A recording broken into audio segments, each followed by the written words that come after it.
Hey, welcome back. This is Mitch. So I want to make sure you guys understand about avoiding surprises when you get your final bill before you leave that ship, right? Because sometimes people get these surprises and they're not sure where these bills came from, right? So the first thing I always want to say is that you want to make sure when you look at the package, make sure when it comes to the food, right? What restaurants you can go to that are part of the package, what buffets you can go to that are part of the package. Because a lot of times those restaurants are not on the main package deal. They cost, of course, right? So you want to make sure you keep track of that. Anything you get out there from the bar, whether it be a Coca-Cola, a beer, whatever you want to do, right?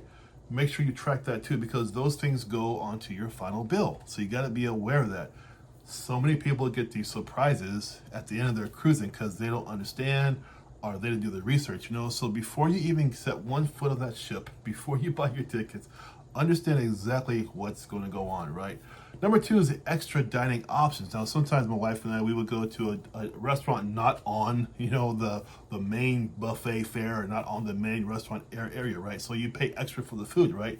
So just be aware of how much you're going to pay when you go for these extra dining options, because it's nice sometimes to go to a different restaurant. That's for sure, right?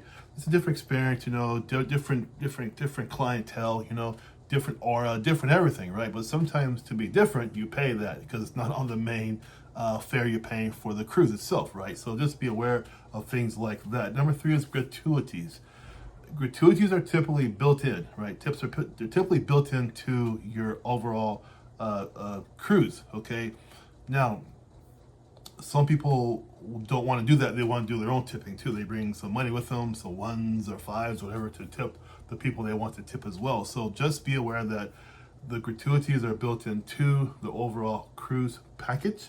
And so if you want to give extra on top of that, bring some bills if you want to, but just be aware that that's how that works for most of the places, right?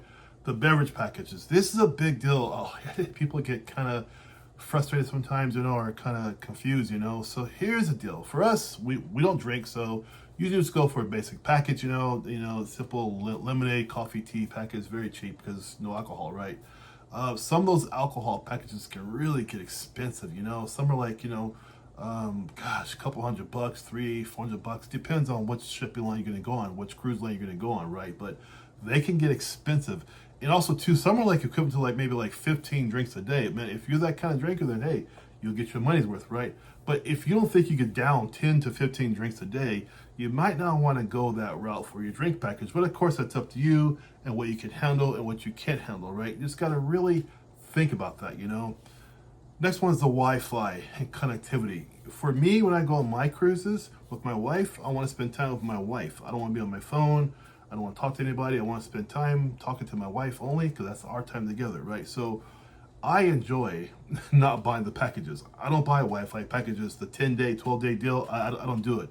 But I'll tell you guys about a technique in a minute here that I do use. But anyway, so those packages can run from $600, $800, depends on how long your cruise is, and things like that. Also be aware though, because when you do the Wi-Fi on a cruise ship, usually it's hooked up to what? The satellite system, right? So it's going to be a delay. It's going to be a slower system. If you think you're going to get 5Gs, you're not. You might get 3Gs if you're lucky, right? So 5Gs is not going to happen on a cruise ship. There's no way. But, you still get some good connectivity if you want. There's no problem at all. But be aware that the Wi-Fi packages are separate. They're not usually part of the cruise, okay? So be aware of that package, right? Now, the way I get around that, when we did like a 10 or a 15-day trip, right? What I would do on like a third or fourth day on my cruise, I would then buy a 1-day, 24-hour Wi-Fi deal, right? Maybe like $30, for that 1 day. And my wife and I would hop on, for the 1 day, do what we gotta do, days in, we're done. On the way home, right? Maybe the fourth day out, right before we get to port, we get on the Wi-Fi package again, just buy one day, right? Another $30, right? So we spend like maybe $60 for 2 days of Wi-Fi for the 10-day cruise, and that way we save a lot of money because we are really there. We take our cruises, we're really there to just unplug from our phones, because when I use my phone on the ship, it's just for the photography. That's all I use it for. I don't do any texting, no email. It's just for taking pictures, and that's how we like to say our cruising is the best because we like to really unplug from the world, So be aware of the Wi-Fi packages. They can get very expensive if you're not careful.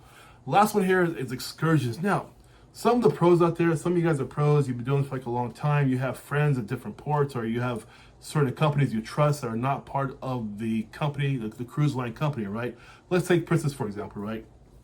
When you do a cruise package with excursion for a Princess cruise line, they have to wait for you to return to the ship before the ship can leave. They cannot leave without you, because if you buy the cruise excursion or the excursion with the Princess package, they cannot leave without you. It's just how it is, right? But if you take a civilian or a non-Princess cruise anywhere, right, excursion, right, they can leave without you, whether you're there or not in time. They can leave without you. So you better trust these people you're having taken somewhere, right? That they're going to get you back there in time. Now, most do, of course, they understand it, because they might not be a Princess approved excursion, but they too have a reputation to look out for, right? Because they're a business, right?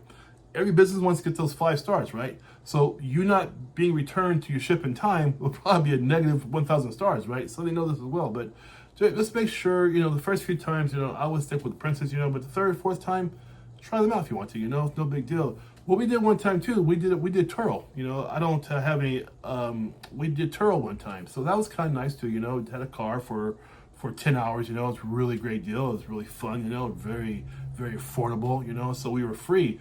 So everybody was hopping on buses and doing this and that. We had a car, we drove around it's such a great deal. So just make sure, whether it be activities or excursions, that's going to cost you more, right? So also too, some people don't even get off the boat. Sometimes we pull up to a port.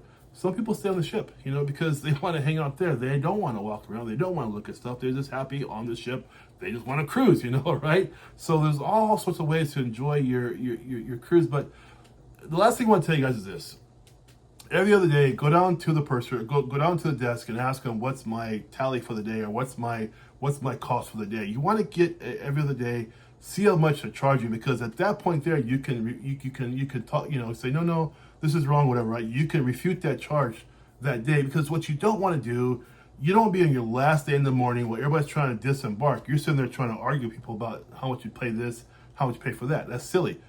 Every other day, go there to the desk and talk about your bill for the day to make sure you are spending what you thought you were supposed to spend, right? Because we had a couple of mistakes on our bill too, we had taken care of, because we knew it was wrong, and they saw, oh yeah, it was wrong, and they fixed it for us, right? So the day we left the ship, we just left the ship because we took care of everything the day before, and every other day we were there, we did it also. So we made sure we had it all together, right? So those are some good hints to make sure you guys, because you want to make sure you have a good time. But to make sure you have a good time, you want to make sure you cover your bases before you go. Know how much, the beer, the wine, whatever will cost you, the beverage packages, understand your excursion costs, understand the restaurant from the extra dining restaurants, The more you understand those things before you hop on the ship, the better your cruise is going to be, okay? At this point here too, please subscribe to my channel. I'd really appreciate that. You guys take care, and thank you.